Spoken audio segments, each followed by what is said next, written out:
अहिले 95% मान्छेहरूले आफ्नो दिनको पावरफुल टाइम वेस्ट गरिरहेका छन्। तिमी सुतिरहेको हुन्छौ तब उनीहरू उठिरहेका हुन्छन्। जब तिमी स्क्रोल गरिरहेका हुन्छौ तब तिनीहरूले केही बिल्ड गरिरहेका हुन्छन्। 365 दिन पछि जब उनीहरू सक्सेसफुल हुन्छौ तब हामीले आफूलाई झुटो दिलासा दिन्छौँ कि अर्को वर्ष गर्छु भनेर, तर त्यो अर्को वर्ष कहिले पनि आउँदैन। दुनियाँको टप सिइओस, एथलिट्स अनि बिलिनियर्स, तिनीहरूको एउटा मात्र सिक्रेट वेपन छ, न त्यो ट्यालेन्ट हो न त्यो लक, त्यो हो बिहानको 5 बजे। साइन्सको हिसाबले जब हामी बिहानको 5 बजे उठ्छौँ तब अरूभन्दा 99% हिसाब हामी बिहान 4 राम्रोसँग फोकस गरिरहेका हुन्छौँ, तर many of us we destroy our golden era और गोल्डन टाइम।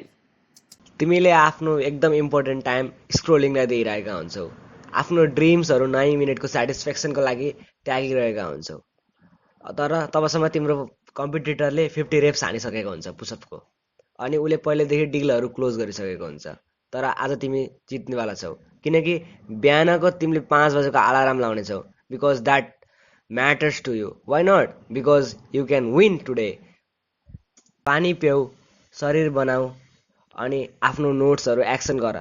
21 दिनसम्म तिमीले आफ्नो महत्त्वपूर्ण टाइमलाई वेस्ट नगर बिहानको 5 बजे। आफूले आफूलाई चेन्ज गर्न खोज, किनकि अबको चेन्ज गरेन भनेपछि 5 वर्षपछि तिमीले 1825वटा सनसेट खाएर बसेको तिमी जो हुनेछौ। Life is yours, so choice is yours. Start now.